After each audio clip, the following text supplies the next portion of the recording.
Hello, everybody. My name is Abby Murphy, and welcome back to That's Life podcast. I'm here alone by myself today. Sigh. I know it's so sad, but it is for a very special reason. One of those reasons being that Ryan, my fiance, has a lot to do at work today, but also because we are going to be talking about a Christian's perspective on the engagement season. Now, this episode, it may seem like, oh, this is just for the girlies, like blah, blah, blah, blah. No. This is for everyone, male, female. You can listen to this as a couple. I think next week I'm also going to tap into some of these questions that we were asked with Ryan, but I tried to answer some of the ones that were more geared towards like just one person specific or like me specific or even female specific during the engagement season.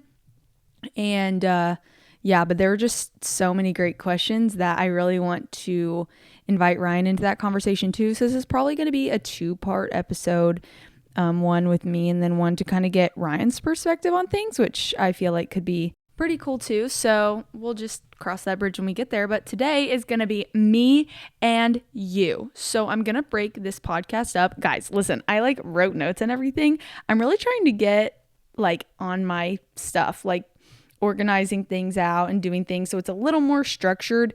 I still want this podcast to feel like authentic, but sometimes, you know, with my brain being a little scattered, it's hard for me to reel it in and rein it in, and we get off topic a lot. And so I really fully am going to seize this moment of being alone and get sorted out. Okay. Now, within the next couple of days, of weeks of seeing this podcast, you're going to see me probably in like different setups and different backgrounds and situations because Ryan and I have a house now. Woo! So anyways, where we normally film, this is just like the other side of the room.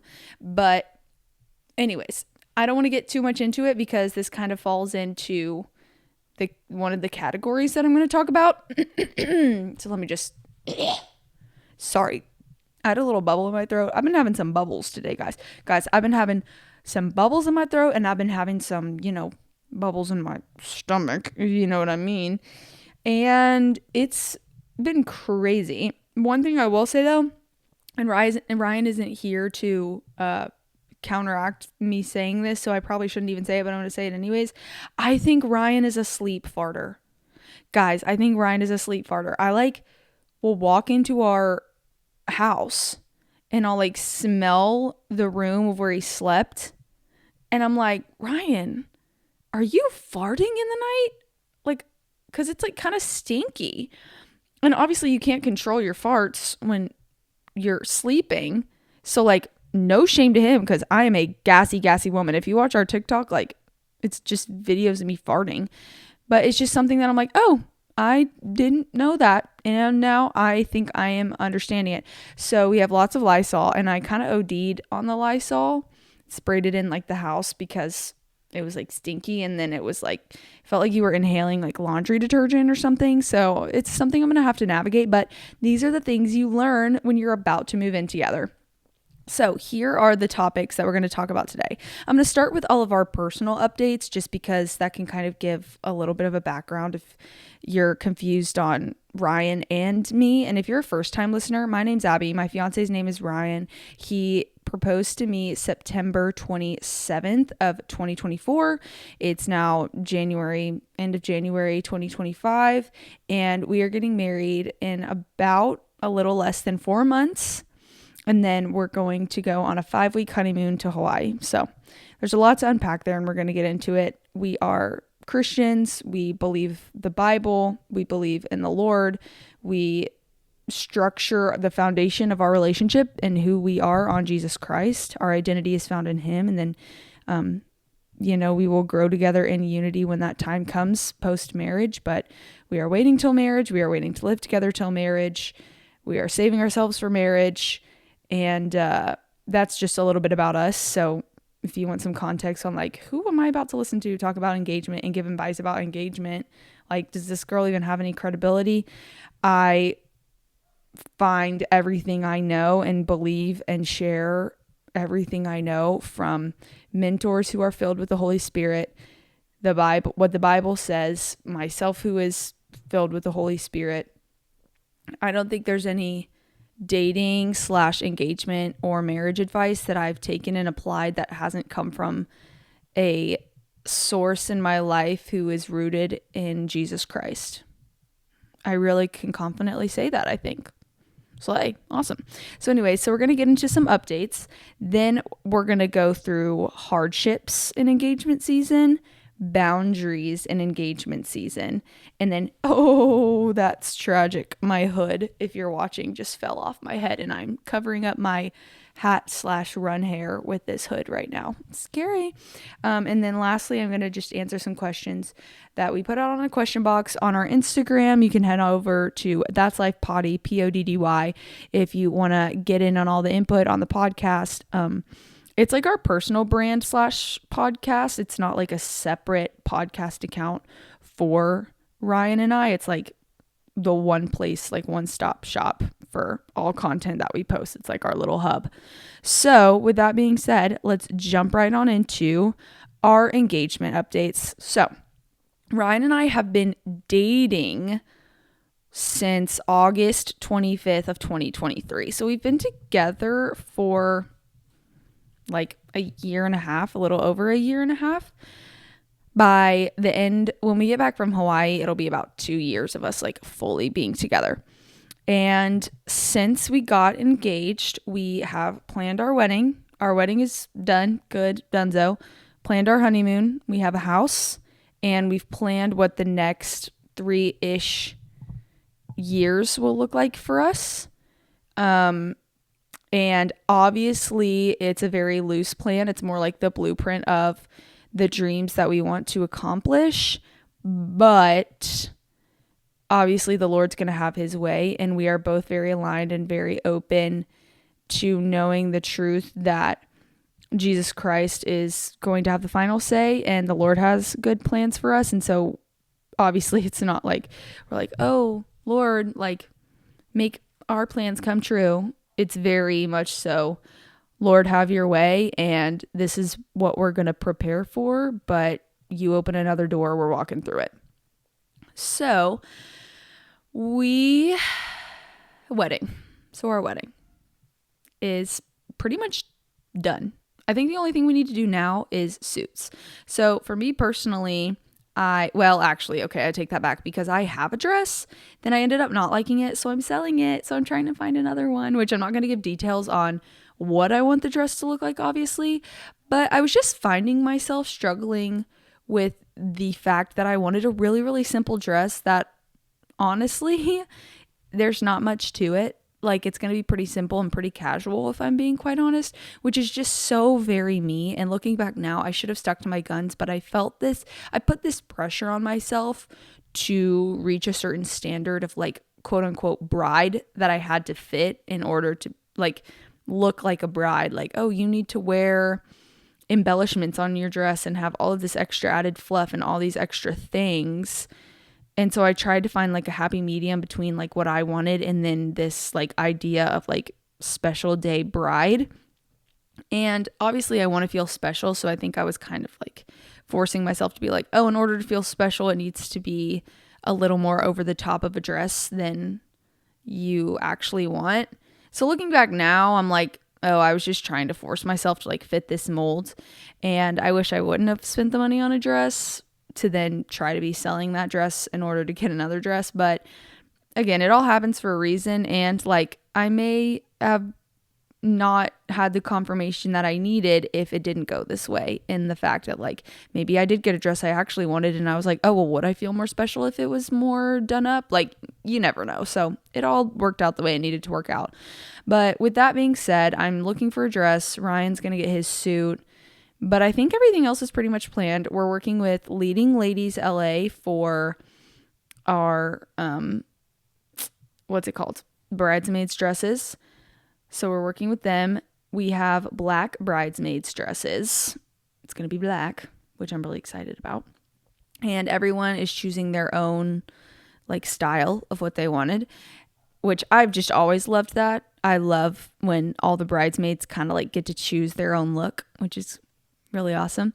And then they also gave me like a cute little, the company that we're working with, they gave me a cute little like night of wedding like nightgown thing and like a robe, which is like, ooh, this is kind of scary, but we're going to talk about that later. Anyways, then we have our food. We're doing appetizers because it's a midday wedding. It's from 3 to 6 on a Sunday. It's a Sunday wedding, so it's just a different vibe. It's a different time of day. It's a different hour, so there's just going to be a different culture to the wedding, which Ryan and I really like because we just want something that feels more chill. We're not super like late night party animal people. We love weddings. We love celebrating our friends, but we're not big like dancing at like parties doesn't come naturally to us, so we kind of have to like work ourselves into it. It just doesn't come naturally, and so we're like, well, then let's not like have that at our wedding if we don't genuinely really, care about all that much. So we're not going to do the like regular reception party. We're just going to have kind of like the whole reception is just going to be games. We're going to have pickleball. We're going to have big puzzles, like custom puzzles for us, for the kids. We're going to have like custom coloring sheets and Jenga and card games and just fun things that, even if they aren't being used, it sets the tone that like we're all just here to like hang out and have fun. It's a really, really small wedding. I think max, like we haven't had all of our RSVPs yet, but I think we're going to have like 40 people. It's pretty small because Ryan and I wanted to elope originally, and then we were like, but I really want this person in my family to be there, and I really want this person in my family to be there. And it got to the point to where you just couldn't elope with the amount of people that we wanted, but it wasn't enough people for it to really be considered like an average sized wedding in like today's culture. So I would say it's like an elopement on steroids. Like it's a little bit more than an elopement, but we are going to the beach for our wedding, and there's going to be like, it's all family. It's literally family. That's it. And then for our wedding party, we have 2 family and 2 friends, and that's it. So it's either blood relative family or like cousins, like that kind of thing. So it'll feel really, really special, and it'll feel very intimate. We're doing the appetizers, so we're saving money on like full dinner meals, which is nice. We're going to have Bake It by Angie cookies, which I'm so excited about. If you don't know Bake It by Angie, we review her cookies on our page and love her. Her cookies are insane. So we're going to have some Bake It by Angie cookies as little party favors. We have the Friday night, or not, is it on Friday or Saturday? I can't remember when our rehearsal dinner is, but we're going to have a rehearsal dinner kind of different. So we're going to go through the motions of what the ceremony is going to be like and everything, but we're going to do a pickleball. We're going to rent out like pickleball places, and instead of having a rehearsal dinner, we're just going to have like a rehearsal like in place of when the rehearsal dinner would be, just like a get together, since it is such a small wedding, and have everyone just like come to the courts and play pickleball and hang out, and it'll kind of be more of like a welcome party vibe idea. Because the weather will be nice, it's at the beach, and everyone will just kind of like get to know each other, have fun, and it'll set the tone for a good weekend at the beach. And then after, we're just going to be like, hey guys, we're going to dinner if anyone wants to join. And then that way, again, it eliminates things on the budget. It eliminates, hey, we're going to this place, you don't have to come if you don't like that kind of food, or, whatever. Because sometimes like I get really overwhelmed with feeling the need to talk to a lot of people, and also feeling like I need to be on because this big event is happening, and it's just more chill. Like Ryan and I just really, really, really want this to feel chill and fun and have it be what we want. And that's exactly what we want, is just to have fun with our people and celebrate love in the Lord. So that's our wedding. Engagement updates. So we have a house. We're renting a house for 15 months. We signed a 15-month lease, and it's this cutest little 3-bedroom house. I love it. We have Ryan and I's room, which right now it's Ryan's room, and then my office / the guest room. So we're going to have like a Murphy bed that pulls in and out, but it's also going to be my office for, editing, social media, because I'll have that as like pretty much a full-time job. But I'm also starting a part-time job in next week, which it's February, so it'll start right in February. Just to have some constant income as well, which is really nice going into a marriage. And then Ryan obviously has his full-time job that's remote, so he'll have his office in the third bedroom. And that is also going to be the podcast studio. So on one side will be his desk, and then behind it will be our podcast studio, and then my desk / the guest room, and then our room. So those are what the 3 rooms are for. We have 2 bathrooms, so one will just be everybody bathroom, and then one is our bathroom. And then we have our kitchen and the living room, which is like the main space. I love it. We have a backyard, which is awesome, and I just can't wait to have people like fill the room, and it's just going to be amazing. My struggle is like I just want to buy everything. I want to buy all the furniture. I want to do all the stuff. And I feel like we set our expectations up of like, oh, moving into a new house, I'm gonna, I really want to get all this stuff and make it look all nice and neat and have it be my aesthetic and blah, blah, blah, blah, blah. But it's like, money is a thing, and it's just a slow process. Like I'm finding that it's just not going to be so whimsical, and it's not going to be this cute montage video on social media that's like decorating my house and it's done now. It's a process that's going to take a long time, and honestly, it's probably not gonna feel super, super homey for me even once our lease is up, because I don't live there until after we get back from Hawaii. So the timeline is we just signed our lease, so it's January. Ryan and I get married in May. Then we go to Hawaii for all of June. So I don't live there until July. And I'll only be in that house for like a year. And a year goes by pretty quickly. And with the amount of traveling that Ryan and I do, like on the weekends or for work, I don't know. It's just, I feel like our lease is going to be up and I'm going to be like, whoa. So I'm trying to make an active step now in spending majority of my time at that house. So this is what I really wanted to talk about, because I feel like a lot of people are under the impression that Ryan and I are living together, which makes sense because majority of the content that we're putting out now is from that house. I'm literally going to get groceries for us. Like I'm, getting ready there or making food there, making meals there. I'm there early in the morning, late at night, like whatever. And that is very intentional. Now you can have all the opinions in the world that you want of how I'm doing this, but this is something I've talked to mentors about, something that I've prayed about, of just how to navigate what it's like to have a house with your partner but not live there, because you are waiting and you do value waiting for marriage. And that's something Ryan and I have valued from the start. Like we will not sleep in the same bed together. We will not share intimacy before getting married. I'm a virgin. I've never done that before. And I'm not about, with 4 months left, I'm not about to, end that now. Like I've waited this long. And also, I mean, that's what the Bible says. Like the Lord is the Lord. So what he says goes. Like I'm not going to, break that now just because I know we're getting engaged. Like what's the point? What am I getting out of that?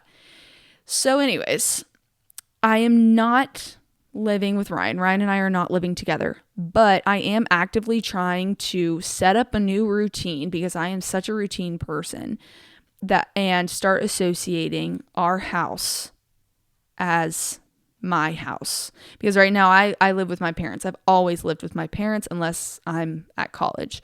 And I lived in Texas for a little bit by myself.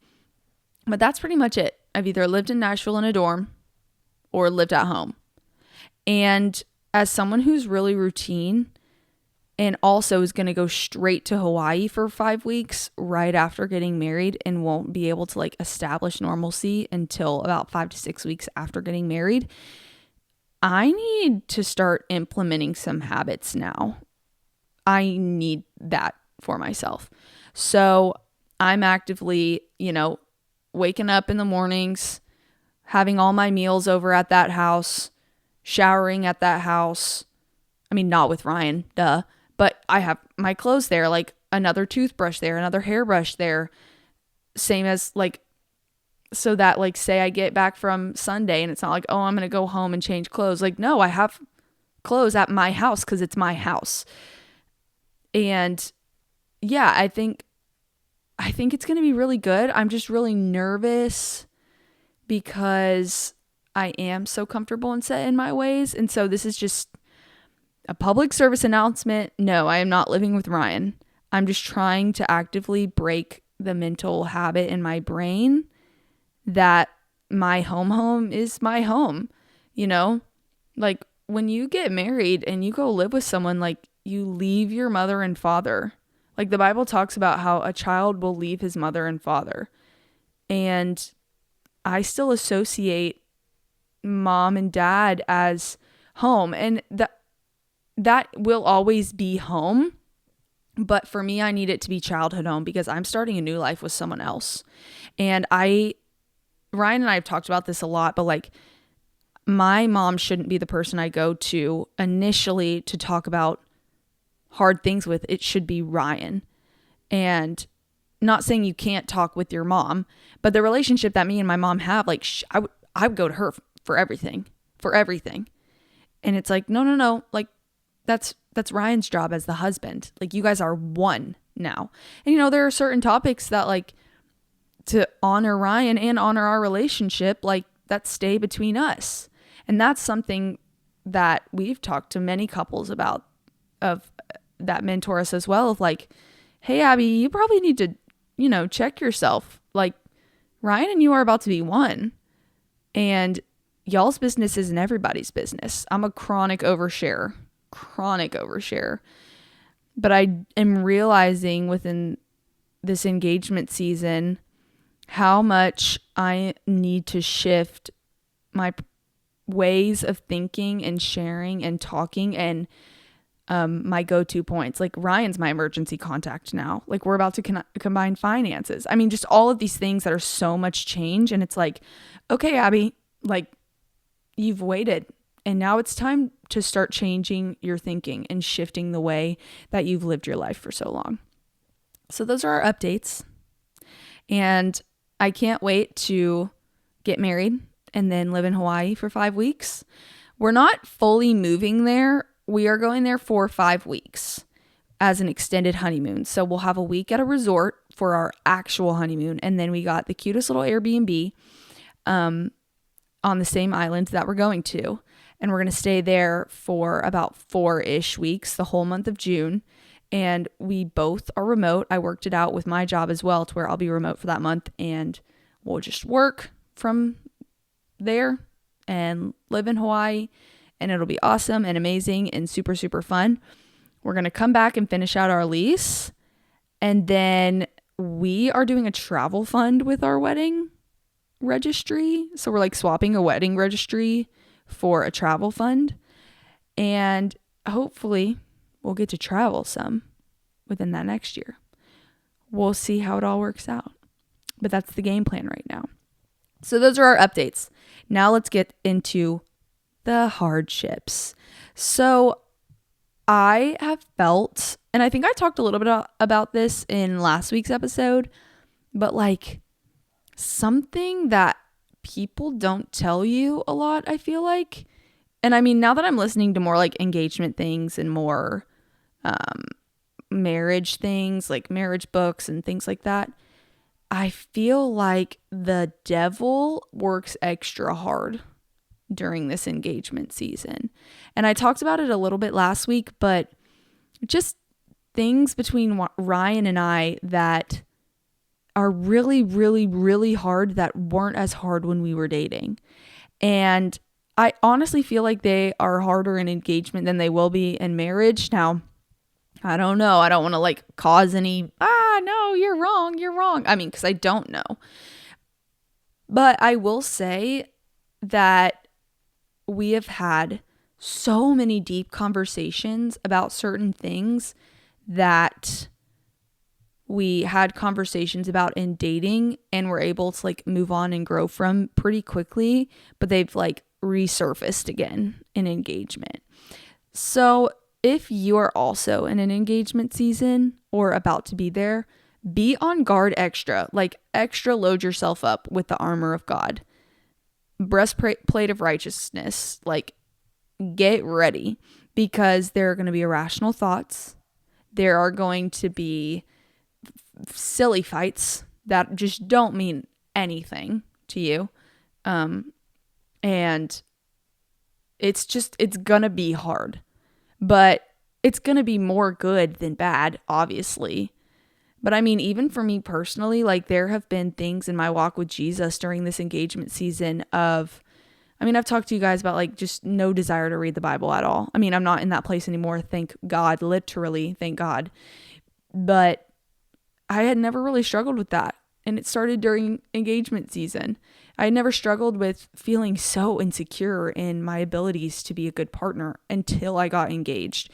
I had never had these silly rational thoughts of certain like spiritual warfare things until I got engaged. Like it doesn't even have to do with engagement. It can be about anything, because the devil's going to try to steal and use anything to try to tear your relationship down.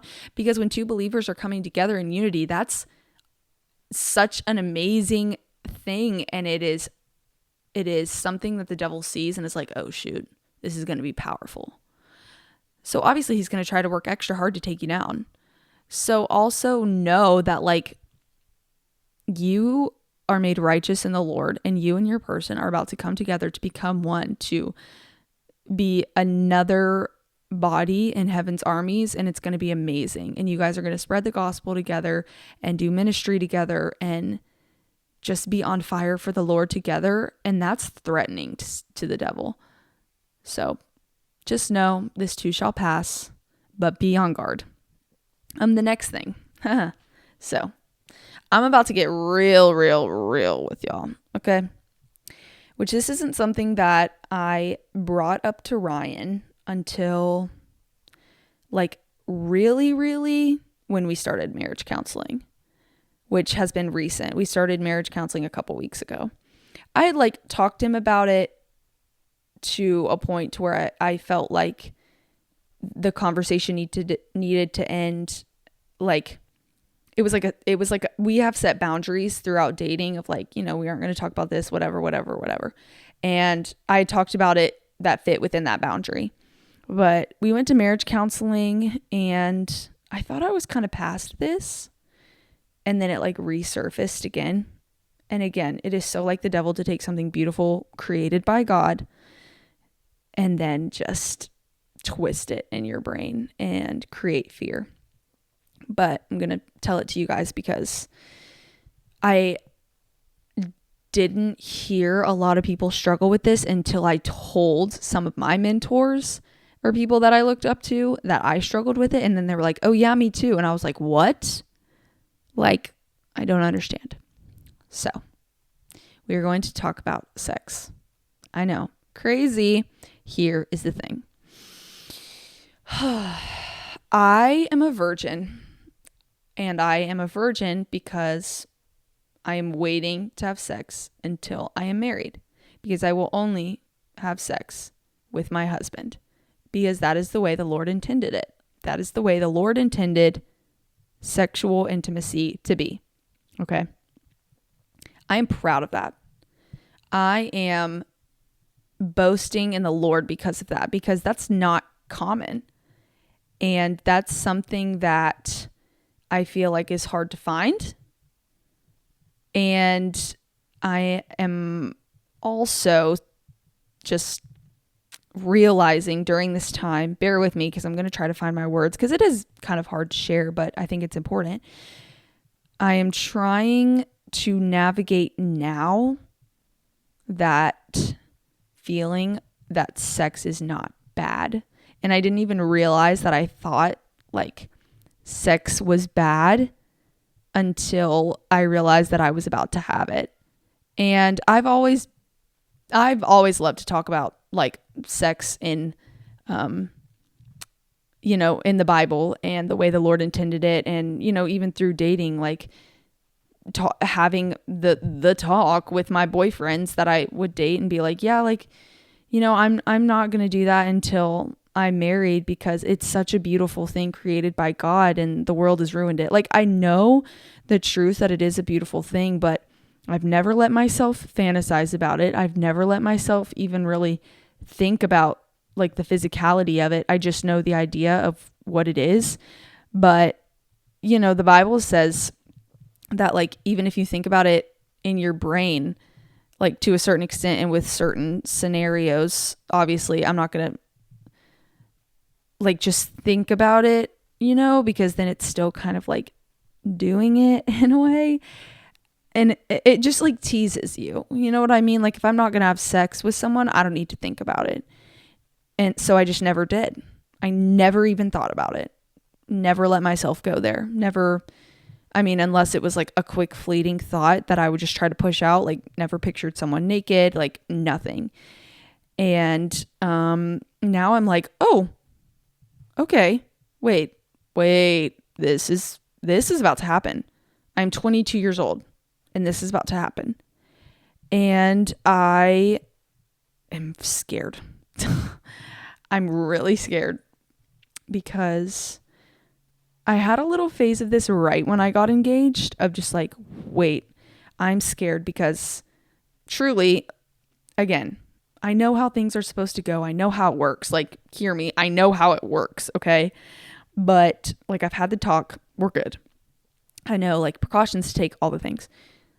But like, it's kind of like before you have your first kiss, like everyone has had their first kiss. And for a lot of people, it's like scary because you're like, I don't know what to do. Like, do I move my head? How do I position my lips? Like, do I close my eyes? Do I go in? Like, do I go to specific side? Like, you have all these questions because you just don't know. And the answer that the other person gives you is like, it'll just happen. Like, you'll just do it and it'll just happen. And that's kind of what I'm feeling right now of like, but I don't know what to do. Like, I don't know what to do.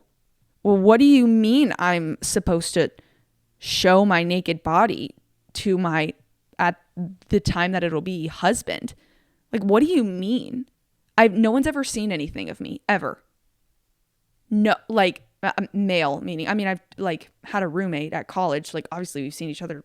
Okay. Anyways, that doesn't matter. But you know what I mean? Like, no male has ever seen me naked.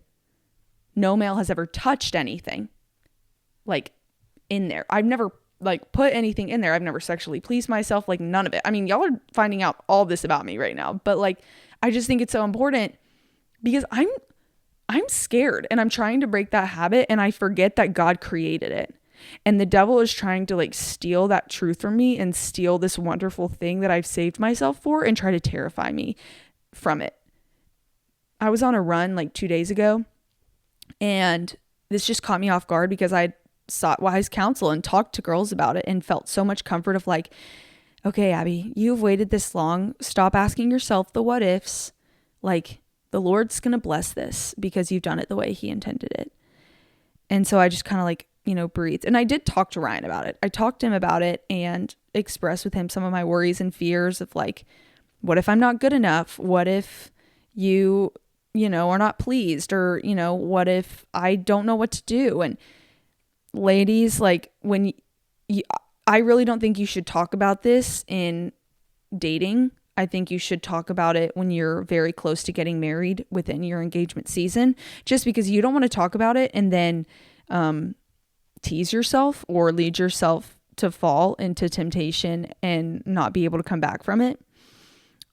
So be mindful of the way you go about the conversation. But anyways, if/when this conversation happens, if he does not provide you comfort in that moment and condemns you for having worries and fears, he's 1, insecure, 2, might not be the person for you. And I'm being so real about that because Ryan didn't take anything personally and he wasn't like, are you not attracted to me or you're scared of me or blah, blah, blah. It was very much so like, hey, we're going to figure this out together. It's my first time too. Now, not in a literal sense, but like he's made new and his story is beautiful and it's not mine to tell, but we'll share his testimony on here at some point. But all that to say, like, he assured me like, Abby, this is us doing this together for the first time and it's going to be new for both of us. I'm starting at the same place you are. And that like totally shifted my perspective and made me think about it so different. And so that mixed with just like counsel from ladies and seeking advice kind of helped me get out of it. But I was on the run 2 days ago 4 days ago, I don't know. And it just randomly popped into my brain, the like actual physicality of it, of like the actual feelings of it. Now I don't know what it feels like, but a person can imagine, and it's also just been told to me like that it's going to be kind of painful and awkward and uncomfortable and, not like the movies and, just all these things. And, it just hit me and I was like, oh my gosh, I'm scared. What? Wait, what is about to happen to me? What is it going to feel like? Am I going to feel out of control? I mean, just I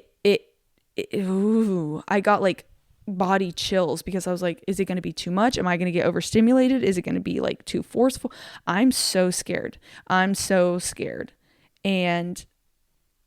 so I talked with Ryan about it and I got real. Like I got real because I was like, we're at the point now, you need to know all of this, not because I don't trust you, not because I'm not like excited about it, but because I need you to know everything I'm feeling about this. I need you to know I can't hold anything back from you because this is going to be us two together. And if I have worries or fears and you don't know them, it's only going to add more. And so we talked about it. And again, like he really just brought it to me of like, the devil is just trying to take something so beautiful and twist it in my brain. And I forget that God literally created it. So if God created it and we're doing it in the way that God intended it, then it's going to be good. It's going to be good. It's going to be a good thing. And he's going to be saying, well done, my good and faithful servant. And that's really what I'm clinging to right now, because unknown is scary for anyone, but I'm someone who really struggles with control as well. And, before I did my first marathon, like I didn't know what it was going to feel like. And it was so scary. But then I went for another marathon and I was like, okay, I know what to anticipate. So we're going to be good. I wasn't as nervous. And it's kind of the same thing. Like I think it's just the anticipation of never doing it that it's like, ooh. And like also knowing when we are planning to do it for the first time, that's just kind of like, I don't know. I didn't anticipate having like another comeback of feelings, but more in the physical way. And it has nothing to do with Ryan. It just has everything to do with the idea of sex. But the Lord created it, so it's good. And I have to say that over myself. So if you're also feeling this way, know you're not alone, and remind yourself that God has good plans for you. And that's the way he planned it to be when man joins woman in marriage, woman joins man in marriage, whatever. So it will be good. It will be good. Anyways, that was like a lot. But I just think it's important. And now we're moving on. Okay, boundaries. The big one with me for boundaries in engagement season is this house, honestly. Because we're spending a lot more time together now, because I'm spending my days there now. We both work from home and we're just together a lot. So we have to establish even more boundaries. Boundaries of like, I don't know, even little things. I'm trying to give like specific examples. I don't even know, like, I don't know. You know what I mean? I'm drawing a blank right now, but just boundaries. And it's very like couple specific. But when you spend more time together, it's easy just to be like, oh, well, maybe I should just, oh, okay, this is a good one. Like, oh, maybe I should just live here because, we're not sleeping in the same bed. Like, we're not, like sleeping together. Like, we're not going to do whatever. So like, maybe I should just move in. Like, we're 4 months away anyway. So like, might as well. No, that's a non-negotiable boundary for me. I will not start living with Ryan until we're married, because that is something that we told ourselves we wouldn't do, that we're saying on the internet that we're not going to do. So we're not going to do it. That's something I would feel convicted about if I did. because that leads to, oh, well, maybe we can just sleep in the same bed because like we're not having sex together. So like, I don't know, until you get so close to that line. Like it feels like you're trying to get closer, like as close as you can to the line of sin without crossing it. But then like you just do it until just one day you just accidentally do it. And it's like, oh, like we shouldn't have done that. Okay, well, where did it start from? Something as silly as like, you know what, we're going to stop making out. Like Ryan and I made that a rule because we couldn't, we got too in the moment to a point to where we were like, okay, we're going a little too far. We don't want to do this anymore. So we completely cut it out. I can't tell you the last time. I don't know. I really don't know the last time we made out. I can't even. It was when we prayed that prayer of like, okay, Lord, we're going to stop. Because we don't want to try to get so close to the line of sin that we accidentally end up messing up or doing things we don't want to do that you can't take back. Now you can ask forgiveness and the Lord will forgive, but it's just, if you know better, go ahead and just put those extremes in now. Because the closer you get to marriage, the easier it's going to be to slip on those boundaries because you're just so close, so it doesn't matter. But it's like, no, we're so close, so why would we give up now? Why would you give up now? It's like the same as like eating healthy all day and then just like being a pig at night. Like, no, owe it to yourself to give the full 24 hours of eating healthy. Like, why would you just give up because it's the nighttime? Anyways, moving on. Okay. So another thing about boundaries, the more time we spend together, the more we realize emotions and needs and just like the way that we talk. In this season of engagement, of really, really being on the tail end of it, Ryan and I are having the most intentional, deep, kind of exhausting talks that we've ever had. Because we're just spending more time together. We're planning things. We're spending more time with each other's families. We're noticing things in each other's families that have trickled down into us. And it's a lot.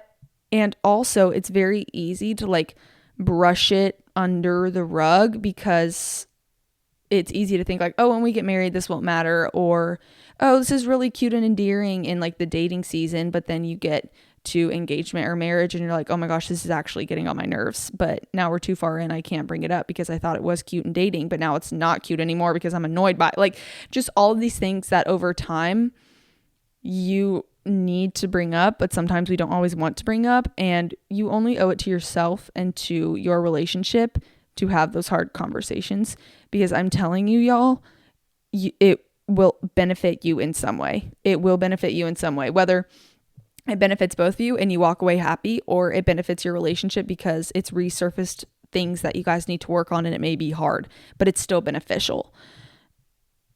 Honesty is the only way for a relationship to thrive. You cannot form a relationship off of dishonesty or out of not telling the truth out of sake of not wanting to cause conflict or not wanting to hurt someone else's feelings.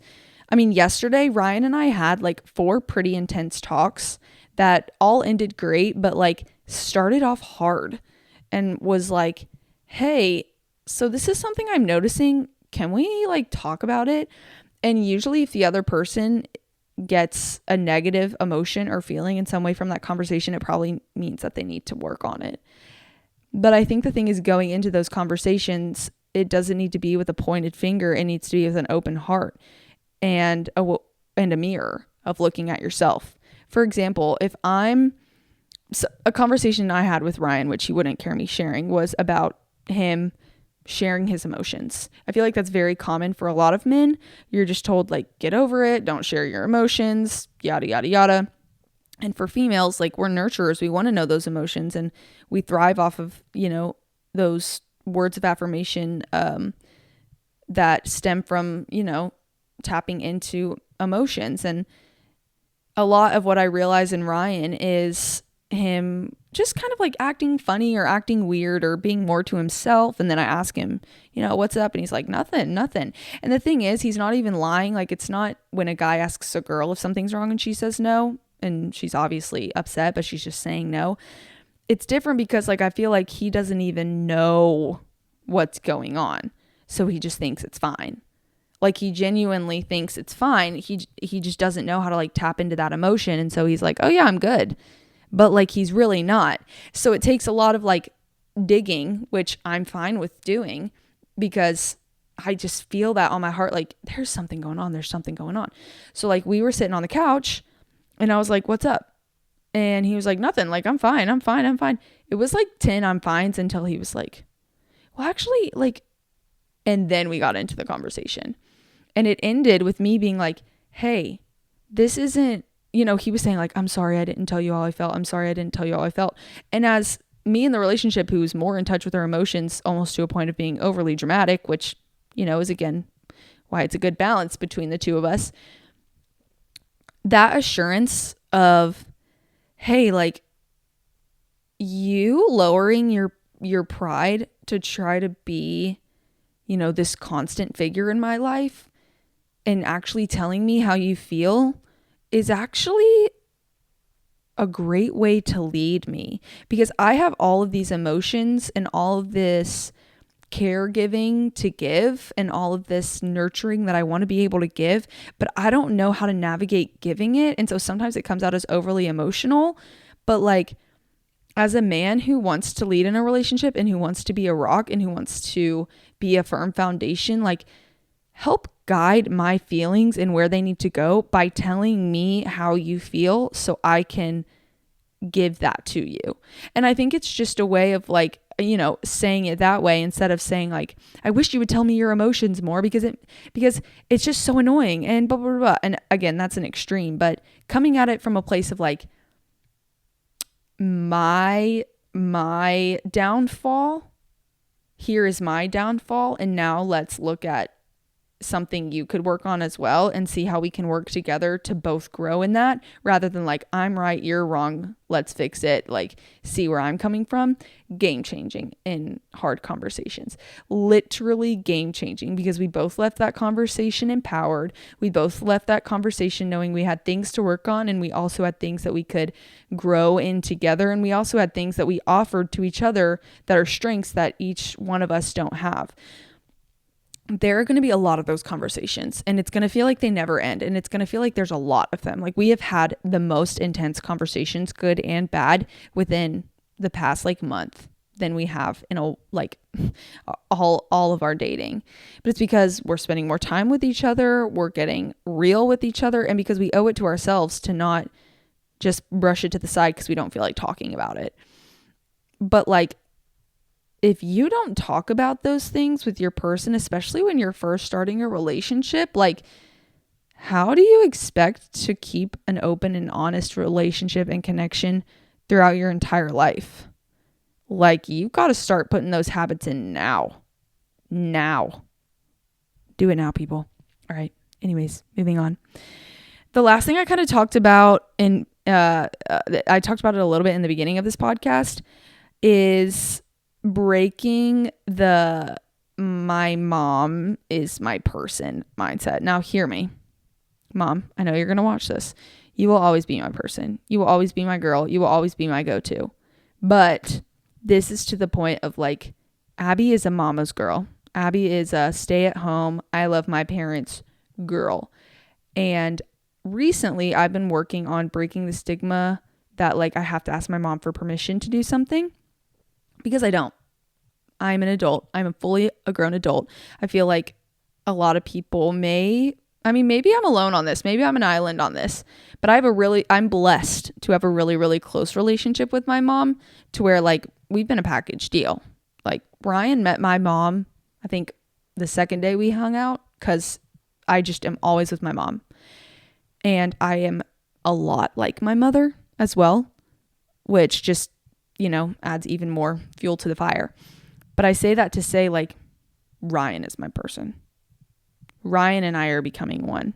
I need to go to Ryan first. I don't need to go to my mom to talk about things that I'm struggling with Ryan. I need to go to Ryan with that. And that's something that when we first started dating, when you first start dating, and then like where the place where Ryan and I are at now, like, you shouldn't be in the same place when you start a relationship than when you are about to get married. So, but the thing is, like, I think I'm still a little bit too much mama's girl. And I think it's helping that I'm spending more of my time in our new house as well. And I will always have a super, super close relationship with my mom. Again, Mom, I love you. Truly. I'm not going anywhere. I'm still always going to be your little girl. But, like, Ryan is my person. Ryan is the person I make decisions with. Ryan is the person that I consult with about things, not my mother. And that's something hard. That's something that makes me feel like I'm like walking away from my childhood. But like, I kind of am. Like, I'm getting married. I'll always obey my mom. I'll always obey my dad. But I'm starting a new life. And it's time for me to accept that. So those are all the categories that I had. Now let's move on and do a little speed round of some questions that I really, really liked. So the first one, what are you glad you discussed before getting engaged? Sex, fears, worries, things we saw in the other person that worry us about marriage in the future, things that I am worried about in the long term of marriage, things that we're happy about in engagement now. I feel like it's very easy to talk about worries, fears, downfalls, but building each other up is even more important, especially because, like I talked about in the beginning, like Satan is working extra hard. So making sure that in all of the hard conversations that you're building each other up and speaking truth over each other and affirming each other is so important. One thing that Ryan and I did, which I got from the book, I took a picture of it so that I wouldn't forget. Things I Wish I'd Known Before We Got Married by Gary Chapman. I'm listening to it on audiobook right now, but in one of his chapters, he talked about how the woman in the relationship usually takes a lot of traits from her mother, and the man in the relationship usually takes a lot of traits from the father. And you'll be pretty similar to those people unless you take active steps to not be like those people. And so he suggested to do this activity, and Ryan and I did it, and I loved it. I absolutely loved it. I feel like we both became aware of things that we weren't even necessarily aware that we had. And we also became aware of things that were important to the other person that were kind of fears and worries for them. So what you do is you sit down with each other, and Ryan and I just went back and forth, and we said things about, I said things about his father, and he said things about my mother, which this is the activity that Gary Chapman provides. And we sit down with those things and we talk about, okay, these are things that I observe about your parent that I can see being a potential in you in a marriage, and this is how I feel about it, basically. And it was great. It was so good. It was an amazing conversation. So I definitely suggest doing that. Thank you, Gary Chapman, for that little suggestion. The next thing, things you're most nervous about when married. Ryan and I have talked about this, but I think my biggest fear, because I've noticed this becoming a trend when I had roommates or when I lived with people, or I literally lived with like another family when I was in Texas, is becoming roommates and coexisting. My biggest fear is that Ryan and I will just get so into routine, or we'll just get so comfortable with each other that we just start to coexist and we become roommates. It's like we're living in the same house together and we just come and go, but like we don't talk and we don't continue that spark. And Ryan was like, we've got to continue to plan intentional dates.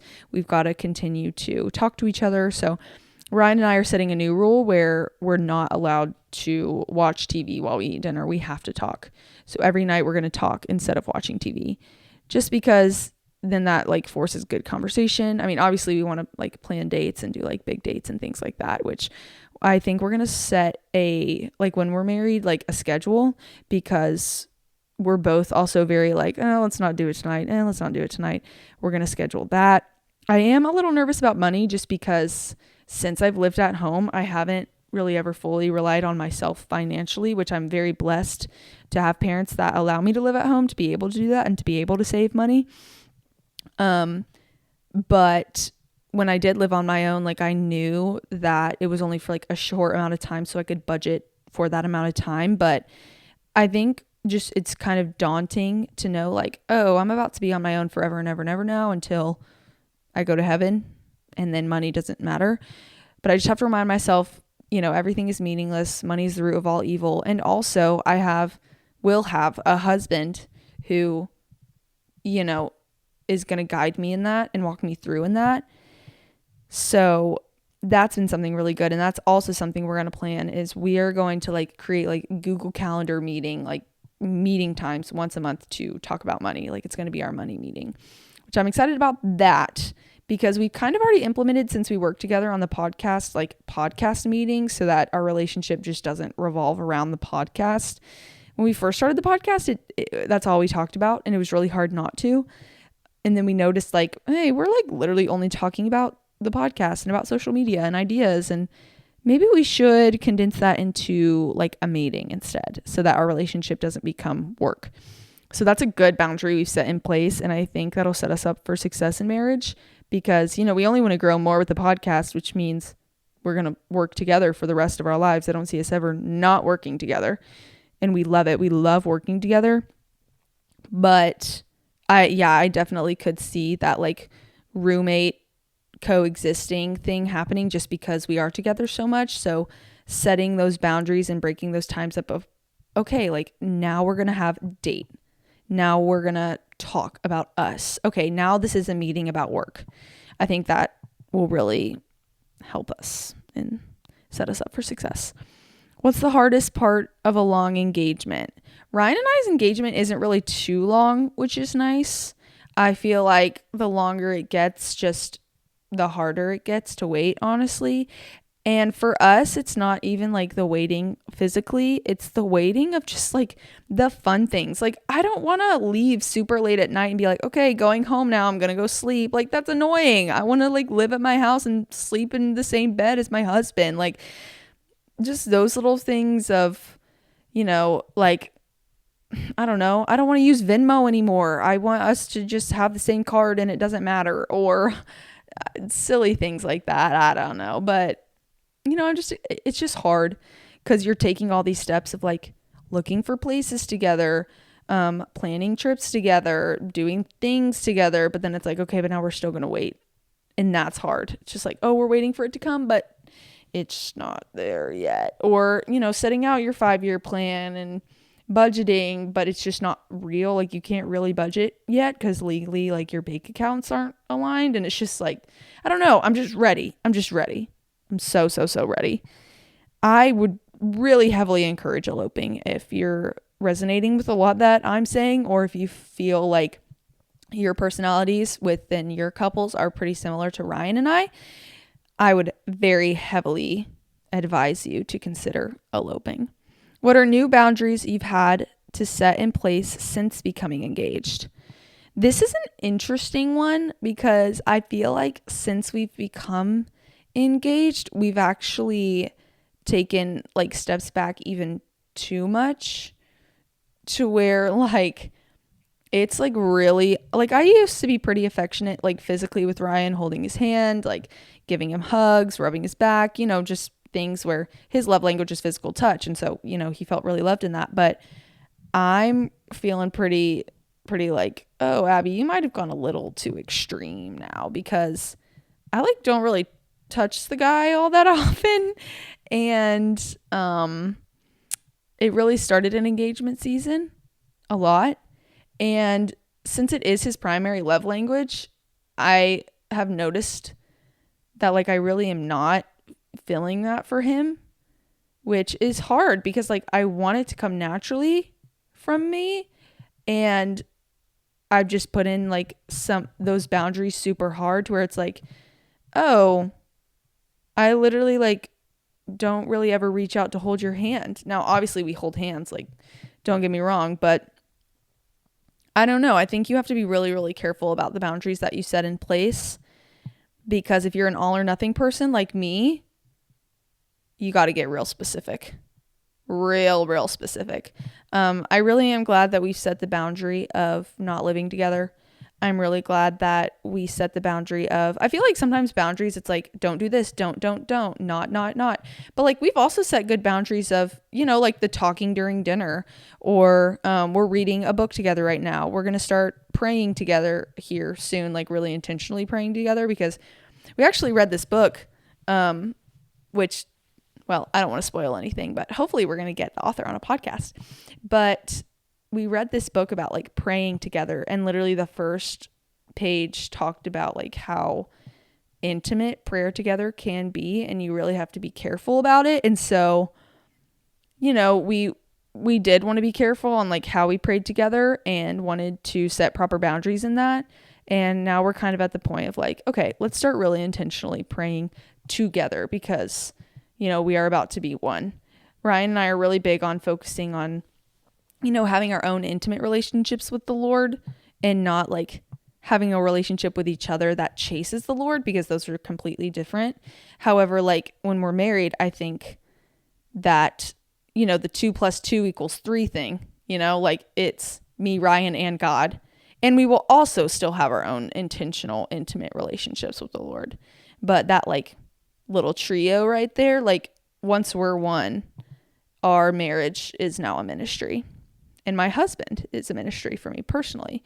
So yeah, there's just a lot of shifting of things, and the boundaries I feel like are preparing us and setting us up for success. Okay. What character habits have you been working on to prep for marriage? I've been reading and listening to so many things. So again, I would highly encourage you to listen to Things I Wish I'd Known Before We Got Married by Gary Chapman. It's on Spotify. You can listen to it on audiobook. The guy that reads it is pretty engaging. His voice isn't like really monotone and like boring or anything. So great listen. I listen to it when I'm at the gym. I get like, I don't know, a couple chapters, and I just really lock in. It's great. Each chapter is like, I don't know, like 10 to 15 minutes. So you can get through like 5 chapters if you work out for like an hour. It's great. Another podcast episode that I suggest you listening to it's the Stay True podcast with Madison Pruitt-Trout, and it's entitled The Secret to Building a Marriage That Lasts with Jimmy Rollins. Such a great podcast. I loved that podcast. There were a lot of new things that I had heard, because I'd taken a lot of this kind of information. I love to prep. I love a prep. I love to listen to, things that help me in that season of life that I'm going through. So I've been listening to a lot of this, but a lot of what he brought up, I had never heard before, which was really, really good. Something that he said, he was like, a guy asked me how long my wife and I had been together, and I told him 15 years. And then he asked me how long I had loved her for, and I said 10. And I was like, ooh. And then he went into, you got to love someone's trauma in order to fully love them. And there were just so many good things. I'll probably go back and listen to it again, but it was a great podcast. So I've been working on those things. I've been working on not taking everything so personally. I've been working on, just because like if something goes wrong, or if Ryan like needs help with something or whatever, like it doesn't mean I'm a bad person. It just means that something went wrong. I just take things really personally. So I've been working on that. I've been working on, logistic things like cleaning up after myself more, and keeping things tidy in the house. A lot of it has to do with house, like putting the dishes right in the dishwasher and not letting them sit in the sink, because, in my house, like I'm so grateful. Again, so grateful. Like my mom does the laundry, and my mom cleans the floors, and blah, blah, blah, blah, blah. But like now that's my job. And Ryan and I actually made a list. I'm really, really glad that we did this. We made a list of who's going to do what chores, which it probably won't end up like that when we're actually married, but the idea is there. So that's good.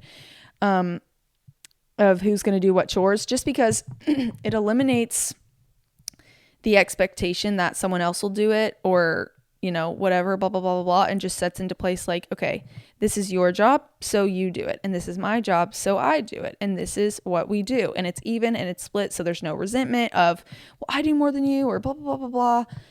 again, it's probably going to change when we're actually married, but the idea is there that we want to help each other out. We both want to put an effort to the house. And also then, like, say it's Ryan is in charge of emptying the dishwasher, and that's like usually his job. Well, if Ryan's working late, I'll empty the dishwasher for him. He comes home, he sees it's empty, and he feels loved, and it's an act of service for him. So that's something we've also been working on, is just like, you know, implementing how to keep a clean house and different things like that. How did you set a budget? Struggling over here. That's what this person said. We started talking about money and budgeting really seriously when it came to our wedding. So what we did with our wedding is my parents, the way we're doing it is Ryan's family pays for, or Ryan pays for the rehearsal dinner, and then we pay for the wedding. And that's where our talks of money started. And so Ryan and I are very much so aligned with a lot of what my hood keeps falling down. Oh, also this sweatshirt is from Lynx.